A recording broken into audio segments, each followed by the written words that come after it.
दोस्तों आज के इस वीडियो में जानेंगे नवरात्रि अष्टमी और नवमी में कैसे करें कन्या पूजन। जानिए इस वीडियो में सही विधि और पूजन सामग्री में क्या क्या लगता है। दोस्तों नवरात्रि पूजन कन्याओं की पूजन करने के बाद ही पूर्ण माना जाता है। यहाँ आप जानेंगे दोस्तों कन्या पूजन का सही तरीका क्या है और इसका सही विधि क्या है और कैसे किया जाता है। दोस्तों कन्या पूजन में एक चीज आपको कन्या को नहीं देना है, नहीं तो आपका कन्या पूजन व्यर्थ हो जाएगा। दोस्तों आपको एक चीज का हमेशा ध्यान रखना है। दोस्तों सबसे पहले जान लेते हैं कन्या पूजन की सामग्री में क्या क्या लगता है। साफ जल कन्याओं का पैर धोने के लिए, पैर पोंछने के लिए साफ कपड़ा, तिलक लगाने के लिए रोली, कलावा, अक्षत, फूल और फल, माता की चुन्नी, मिठाई और भोजन सामग्री और दोस्तों कन्याओं के बैठने के लिए आसन जरूर लगाना चाहिए। दोस्तों सबसे पहले जान लेते हैं कन्या पूजन विधि।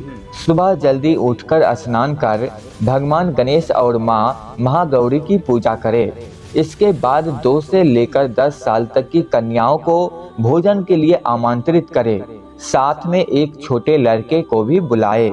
सबसे पहले सभी कन्याओं और बालक के पैर धोए, इसके बाद उन्हें बैठने के लिए आसन दे।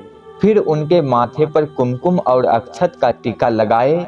फिर कन्याओं के उल्टे हाथ में और लड़के के सीधे हाथ में कलावा बांधे।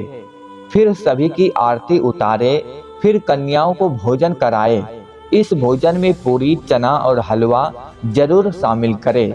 कन्याओं को भोजन कराने के बाद यथाशक्ति उन्हें कुछ न कुछ उपहार दे। अंत में कन्याओं के पैर छूकर उनका आशीर्वाद प्राप्त करें। अब दोस्तों जान लेते हैं कन्या पूजन में इस बात का हमेशा ध्यान रखें। अगर घर बुलाकर कन्याओं का पूजा कर पाना संभव ना हो तो किसी मंदिर में अपनी यथाशक्ति अनुसार भोजन निकालकर दान कर सकते हैं। लेकिन दोस्तों आपको हमेशा ध्यान रखना चाहिए भोजन बासी नहीं होना चाहिए। दोस्तों कन्या पूजन में एक बालक को शामिल करना जरूरी माना गया है, जिसे बटुक भैरव या लंगूर का स्वरूप माना जाता है। अब दोस्तों जान लेते हैं कन्या पूजन की महत्व क्या है। मान्यता है कि 2 वर्ष की कन्या का पूजन करने से दुख दूर होती है और दोस्तों 3 वर्ष की कन्या के पूजन से धन प्राप्ति होता है। 4 वर्ष की कन्या के पूजन से परिवार का कल्याण होता है। 5 वर्ष की कन्या के पूजन से व्यक्ति रोग मुक्त होती है। 6 वर्ष की कन्या के पूजन से विद्या और राजयोग की प्राप्ति होती है। 7 वर्ष की कन्या के पूजन से ऐश्वर्य की प्राप्ति होती है। 8 वर्ष की कन्या के पूजन से वाद विवाद में विजय प्राप्त होती है। 9 वर्ष की कन्या के पूजन से शत्रुओं का नाश होता है। साथ ही साथ असाध्य कार्य पूरा होता है। दोस्तों उम्मीद करते हैं यह वीडियो आपको अच्छा लगा होगा।